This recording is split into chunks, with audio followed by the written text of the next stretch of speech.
샬롬, 사랑하는 성도 여러분, 2026년 4월 24일 금요일 반샘을 시작합니다. 오늘 본문은 창세기 30장 1절부터 24절까지의 말씀입니다. 제30장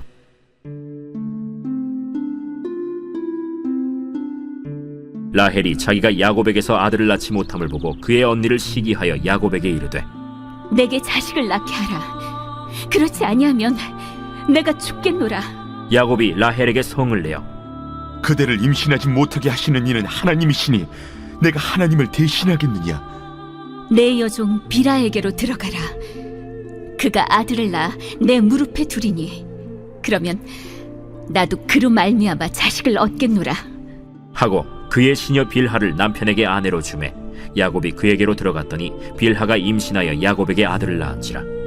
라헬이 이르되 하나님이 내 억울함을 푸시려고 내 호소를 들으사 내게 아들을 주셨다 하고 이로 말미암아 그의 이름을 단이라 하였으며 라헬의 시녀 빌하가 다시 임신하여 둘째 아들을 야곱에게 낳음에 라헬이 이르되 내가 언니와 크게 경쟁하여 이겼다 하고 그의 이름을 납달리라 하였더라.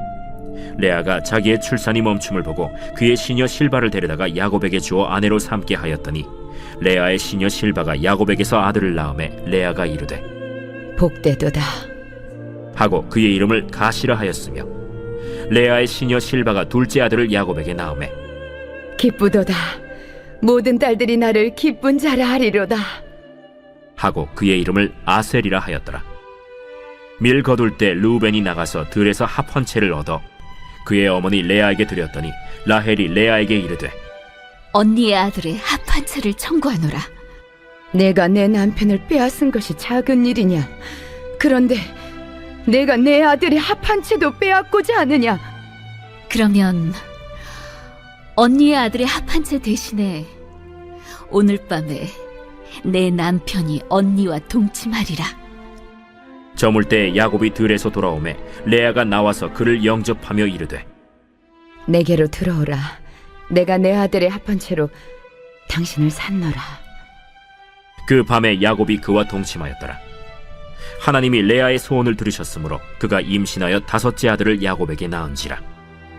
내가 내 시녀를 내 남편에게 주었으므로 하나님이 내게 그 값을 주셨다. 하고 그의 이름을 이사가리라 하였으며 레아가 다시 임신하여 여섯째 아들을 야곱에게 낳은지라.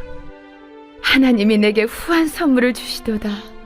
내가 남편에게 여섯 아들을 낳았으니 이제는 그가 나와 함께 살리라.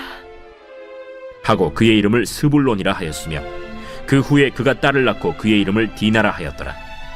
하나님이 라헬을 생각하신지라 하나님이 그의 소원을 들으시고 그의 태를 여셨으므로 그가 임신하여 아들을 낳고 이르되 하나님이 내 부끄러움을 씻으셨다. 하고 그 이름을 요셉이라 하니 여호와는 다시 다른 아들을 내게 더하시기를 원하노라. 오늘은 다 이유가 있습니다라는 제목으로 말씀 나누겠습니다. 하나님께서는 인간의 잘못된 부분들마저도 계획의 한 부분으로 사용하시지만 하나님의 계획이 나타나기 전까지 그것을 향해서 나아가는 과정은 대단히 파괴적입니다. 왜냐하면 하나님의 선하신 계획이 나타나지 않은 순간에는 그 모든 것이 인간의 잘못으로만 가득히 채워져 있으며 그 가운데 선한 것이 이루어지리라는 생각은 좀처럼 들지 않기 때문입니다. 우리는 야곱의 집에서 일어나는 일들을 통해서 하나님께서 어떻게 그 과정을 선하게 이끄시는지 알아볼 수 있습니다. 야곱은 라반의 집에서 레아와 라헬을 아내로 얻었습니다. 그런데 이것은 야곱도 레아도 라헬도 원했던 상황이 아니었을 것입니다. 그저 라반의 탐욕으로 인해서 이 세 사람은 생각지도 못했던 상황에 처하게 된 것입니다. 그렇게 세 사람이 함께 살게 되었는데 계속해서 레아만 자녀를 낳게 되었습니다.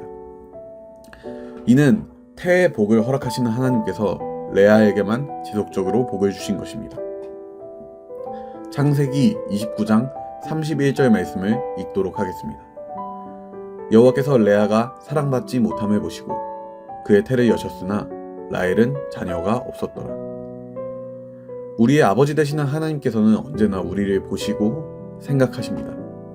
하나님께서 레아에게만 복을 주신 것은 레아가 사랑받지 못하는 것을 보셨기 때문입니다. 레아는 야곱이 아내로 맞아들이기를 원하지 않았던 여자였습니다.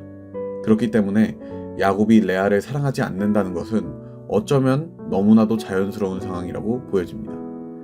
그에 반해 야곱은 라헬을 얻기 위해서 라반에게 7년을 섬기겠다고 하였고, 야곱은 라헬을 사랑했기 때문에 수고하는 7년을 며칠같이 여겼다고 합니다. 야곱에게 사랑받지 못하는 레아. 하지만 야곱도 원하지 않았으나 외삼촌인 라반의 속임수로 맞이한 아내였기에 그녀를 사랑하지 않는 것에 대해서 그에게 책임을 묻기도 어려울 것입니다. 이때 선하신 하나님께서는 불쌍한 레아를 보시고 그에게 자녀를 허락하십니다. 야곱은 무려 4명의 아들을 레아를 통해서 얻게 되었습니다. 자녀는 철저하게 하나님께서 허락해 주셔야 하는 것이고 엄청 큰 축복이기에 레아가 사랑을 받지 못해서 힘든 마음을 하나님께서 자녀로 채워주신 것입니다. 이제 모든 균형이 맞춰지는 것 같았지만 라헬은 자신은 자녀를 낳지 못하는데 언니인 레아만 자녀를 낳는 것을 보며 그녀를 시기했다고 말합니다. 라헬은 분명 야곱의 사랑을 독차지하고 있었지만 자신은 자녀를 얻지 못하는 것이 무척이나 못마땅했습니다. 그래서 이제부터는 자녀를 얻기 위해서 자신의 온갖 방법과 수단을 사용하기 시작합니다. 바로 자신의 여종을 야곱에게 아내로 맞이하게 하는 것이었습니다. 그 이후에는 레아도 자신의 여종을 야곱에게 아내로 주며 자녀를 더 얻고자 하는 치열한 경쟁이 시작됩니다. 라헬은 자신의 여종 비라를 통해서 납달리를 얻고 자신이 이겼다고 말하고 있습니다. 하지만 치열한 경쟁 속에서 수단과 방법을 가리지 않게 되면서 점점 더 잘못된 길로 들어서는 것을 보게 됩니다. 이는 그 누구도 승자가 아니라는 것을 알 수 있게 해줍니다. 하나님께서 레아를 돌보셨지만 라헬은 그 상황으로 인해서 만족하지 못했습니다. 사람은 하나님의 선하심을 믿지 못하고 인정하지 못할 때 주어진 상황에 만족하지 못하며 감사하지 못하게 됩니다. 물론 그 당시 자녀를 얻지 못하는 것은 여자에게 있어서 대단히 절망적인 일이었을 것입니다. 자녀가 아주 중요한 역할을 하던 그 당시에는 자녀를 얻지 못하는 것만으로도 저주받은 여자로 보여지게 되었고, 그렇기에 아브라함의 아내였던 사라도 이로 인해서 힘들어했습니다. 라헬은 자녀를 낳게 되기를 간절히 바랬습니다. 사람이 무언가를 간절히 바라게 되면 어느새 그것이 그에게는 삶의 의미이자 목적이 되어버립니다. 우리는 그것을 소원이라고 부르죠. 성도 여러분들께서는 간절한 소원을 가지신 적이 있으셨습니까? 저는 여태껏 살아오면서 많은 소원들을 가졌었습니다. 그래서 그때마다 하나님께 간구했습니다. 그럴 때마다 제 심정은 정말 그렇게만 되면, 제 소원대로만 이루어지면 더는 소원이 없겠다라는 마음이었습니다. 그 이후에는 정말 감사하게도 하나님께서 저를 생각하시고 제 소원을 들으셨습니다. 하지만 이것만 해결되면 더는 소원이 없겠다고 했던 저는 또 다시 소원이 생겼고, 또 다시 간구했고, 또 다시 생각했습니다. 이 소원이 이루어지면 더는 소원이 없겠다고 말이죠. 참 인간의 만족은 끝이 없는 것 같습니다. 하나님께서는 레아를 보시고 그녀를 생각하셨듯이 지금 이 순간 우리 역시도 보고 계시고 우리의 기도를 들으시며 생각하십니다. 우리의 지금 순간은 만족과는 거리가 멀 수 있을지도 모릅니다. 그러나 하나님께서는 분명히 우리에게 그 영역을 맡기신 이유가 있고 주어진 것들을 허락하신 이유도 있습니다. 그리고 우리에게 허락하지 않으신 것들과 한계를 두신 것들에도 그 이유가 있습니다. 그것은 하나님께서 선하시기 때문입니다. 우리들은 간혹 레아와 라헬처럼 주어진 것에 만족하지 못하고 하나님께서 우리를 두신 울타리를 박차고 나갈 때도 있습니다. 그러나 하나님의 선하심을 벗어난 그곳에서는 그 어떤 선하고 좋은 것도 찾아볼 수 없습니다. 설령 그곳에서도 하나님의 선하심을 맛보았다고 할지라도 그것은 하나님께서 우리를 생각하셔서 친히 그곳까지 찾아오시고 다시 그분의 선하신 계획 가운데로 인도하셨기 때문입니다. 라헬은 그렇다면 그 수많은 과정들에 대해서 만족하게 되었을까요? 앞서 말씀드렸듯이 하나님께서 허락하신 그곳을 벗어나서는 결코 진정한 만족에 다다를 수 없습니다. 레아는 그 이후에 하나님께서 더 많은 자녀를 허락하셔서 딸까지 낳아 총 7명의 자녀를 두었고, 레아와 라헬의 여종도 각각 2아들을 낳아서 라헬만 야곱의 집에서 단 1명의 자녀도 낳지 못한 상태로 남게 되었습니다. 아마 그녀는 계속해서 더 큰 상실감으로 빠지게 되었을 것입니다. 그러나 하나님께서 두신 울타리를 멀리 벗어난 라헬에게 하나님께서 찾아가셨고 그 선하심으로 그녀를 돌보시고 생각하셨습니다. 성경은 하나님께서 라헬을 생각하셨다고 분명히 말하고 있습니다. 그렇게 하나님께서는 라헬의 태를 여셨고 라헬은 요셉을 낳게 되었습니다. 우리가 하나님께 버림받은 것 같다고 생각이 될 때가 있고 나의 소원을 듣지 않으셔서 힘들고 지치는 순간들이 있겠지만 그 모든 것들이 하나님이 선하시기 때문이며 하나님께서는 언제나 우리를 생각하신다는 것입니다. 하지만 라헬은 요셉을 얻었음에도 여전히 하나님께서 자신에게 다른 아들을 더 낳게 하시기를 원합니다. 인간의 만족은 정말 끝이 없다는 것을 한 번 더 발견하게 됩니다. 물론 이 모든 과정들은 결국에 야곱의 12아들이 후에 이스라엘의 12지파를 이루게 하는 것에 중요한 순서가 되었지만 결국에 그렇게 정하신 분 역시 선하신 하나님이십니다. 인간의 실패까지 하나님의 계획 가운데 한 부분으로 사용하신 것입니다. 최근 반셈에서 오찬희 목사님께서 말씀하셨던 인간의 실패가 하나님의 계획을 무너뜨리지 않는다는 것이 저에게 너무 큰 은혜가 되고 위로가 되고 있습니다. 결국에는 하나님의 계획대로 모든 것이 이루어지기 때문에 우리의 끝없는 실패가 있더라도 우리는 하나님의 선하신 계획의 결과만을 얻게 됩니다. 당연히 이것이 그냥 아무렇게나 살고 수없이 실패하라고 드리는 말씀이 아닙니다. 우리는 그 어떤 순간에나 하나님의 선하심만을 허락하시는 것에 대해서 기쁨과 감사함으로 받으며 그것으로 만족하여 주어진 모든 일에 최선을 다하는 그리스도인으로 살아가야 합니다. 시편 16장 5절에서 6절 말씀을 읽겠습니다. 여호와는 나의 산업과 나의 잔의 소득이시니 나의 분깃을 지키시나이다. 내게 줄로 재어준 구역은 아름다운 곳에 있으며 나의 기업이 실로 아름답도다. 아멘. 이 시의 고백은 다윗이 드린 고백입니다. 우리가 늘 맛보고 있는 것은 하나님의 선하심입니다.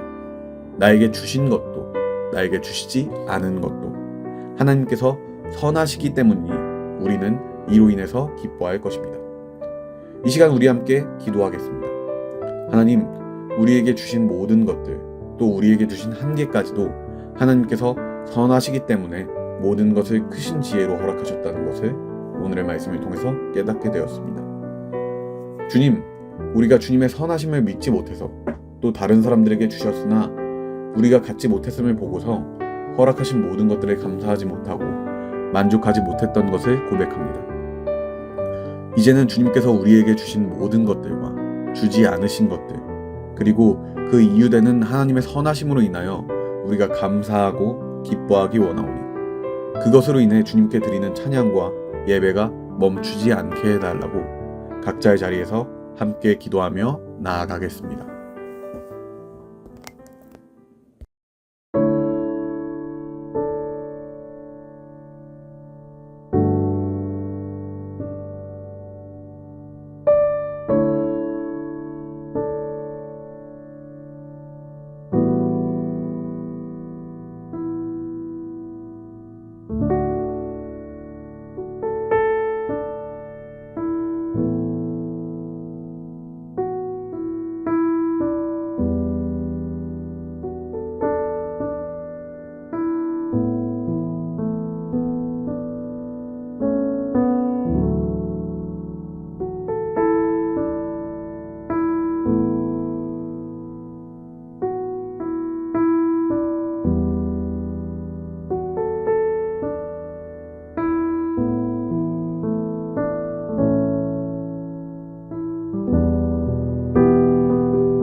하나님, 우리는 지혜롭지 못해서 지금 당장에 주어진 모든 상황을 이해하지 못하고 또 감사함으로 받지 못하는 순간들이 있지만 그 가운데도 하나님의 선하심이 묻어 있다는 것을 굳건하게 믿게 하여 주시옵소서. 그리하여서 허락하신 그 모든 것들에 대하여 감사하고 언제나 주님의 기쁨이 되며 주님의 마음에 합한 선택과 결정을 내리며 최선을 다해 사랑하며 살게 하소서. 감사할 줄 모르는 이 죄인들에게 주님의 선하심을 비추이시고 또 감사를 친히 가르치시니 참 감사드립니다. 부디 원하오니 우리에게 주신 주님을 향한 감사와 기쁨을 우리가 빼앗기지 않게 하소서. 이 모든 기도 사랑하는 예수 그리스도의 이름으로 기도드립니다. 아멘.